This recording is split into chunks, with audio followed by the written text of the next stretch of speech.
So a little bit about me to start off with. I'm currently working as an independent consultant. I've worked both client and agency side for a whole variety of brands and management consulting, brand strategy, client side, looking really about how to develop their customer value proposition.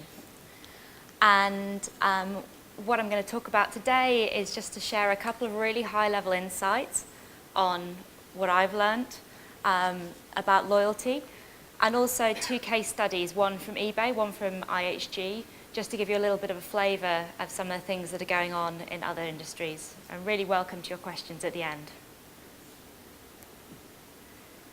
So when I first came across loyalty, one of the first things that I was taught was that actually there are 4 types of loyalty, and you don't want all of them. And of the 4 L's of loyalty, the first one's lock-in. These are the people who you've got because actually they're committed, whether that's to a package or a bundle. And really, they're not really genuinely choosing you because they made the choice perhaps a year ago and they don't have the ability to make that choice again for another 6 months. The next one, you excuse my sense of humour with the images, is lethargy. There'll always be a group of customers that just can't be bothered to change. Then you've got a group who are ready to leave. They're with you at the moment, but the minute a competitor comes up with a better proposition, that's what they're going to jump for. And what you really want within loyalty is genuine love.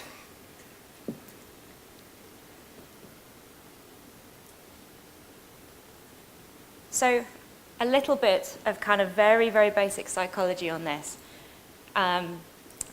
And thinking back to Maslow's hierarchy of needs and really how they move from functional to emotional or experiential and to identity level ones. And certainly the loyalty experience that I've had is that a lot of the time we generally talk about functional rewards and actually forgetting that actually at an emotional level in terms of how people feel and an identity level, a desire to belong and a desire to status can be at least as, if not more powerful in differentiating from the competition.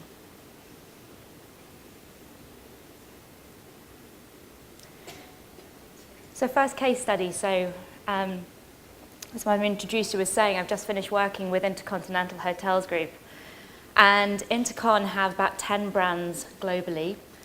We've just been through a big exercise looking at needs-based segmentation, so looking at information on what people need, who they are, what their travel occasion is, and then trying to see across that really how to position the brands in the portfolio so they're competing for share of market with the competition rather than with each other.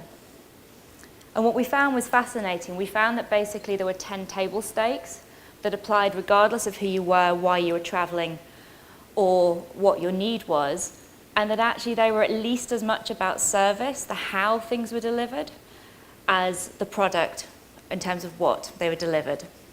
And in the hotel industry, certainly at IHG, the focus has been really on location, the place where the hotel is, and on price as being the main drivers of choice, and actually then product probably being the third. So this idea that actually just the people side of it, the how you executed on it, being at least as important, was kind of really fairly fundamental new news. The other bit that we found was when we looked at the different segments that actually everything was a mixture of business and leisure, that there wasn't a kind of clear blend between the two, and that actually the experience was at least as important and generally formed 2/3 of the needs in each segment as the functional things did. And unfortunately, the tracking that we had generally had maybe less than 5% of it was actually about the experiential needs. And when we talk about identity level, this was actually about needs of other people. So if I'm traveling with my family, whether my kids have the ability to learn, if I'm traveling with my spouse, do they have something to do whilst I'm in my business meeting? It just were things that we were completely blind to. The other thing that was then interesting, and for those of you that have done your MBAs and are into your Kotler kind of definition of marketing, was looking at the difference in perception of performance compared to competition for users and non-users. And what we found was that we were really able to map our performance and look at where to focus based on where we were performing ahead of competition for users, where we were underperforming for users, and the same for non-users. And actually what we found that was quite interesting for all of the brands is that our users generally perceived us to have performed a lot higher than the non-users, which actually then suddenly changes the remit of your marketing team from being awareness driving to actually just communicating what you're already offering.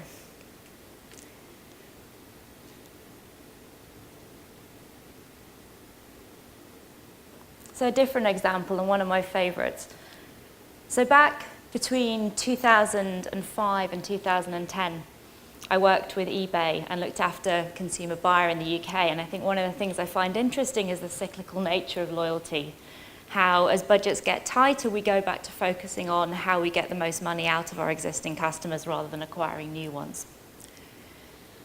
And so one of the things that we basically were looking at eBay was kind of what are the drivers of this love? And of all the long list of things that there could possibly be, we basically got down to 6 customer promises that basically were the fundamental drivers of or barriers to growth. And so the 6 eBay customer promises are that you can buy and sell almost anything, including, by the looks of it, a neck warmer for your chihuahua, that it'll be fun, it'll be great value for money, it'll be easy to use, there'll be no nasty surprises, and there'll be help there when you need it. And then what we did is we tracked performance against competition, and finding that in some cases eBay was clearly ahead, and this was at a time when a lot of the major offline players were moving online.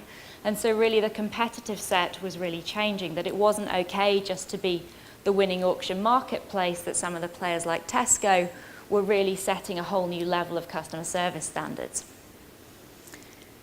And we then looked at this on a segmented basis, purely based on value, looking at the top 5%, the next 25%, and the bottom 70%, on the basis that actually if you can't get the economics to work for your top 5%, you're probably not going to be able to get it to work for anyone else.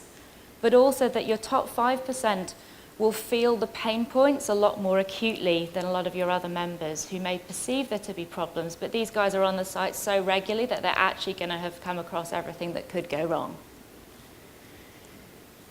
So when we were going about setting up the Top Buyer loyalty program, it didn't really look like a lot of the kind of points-based programs we've been talking about today. A lot of it's covert.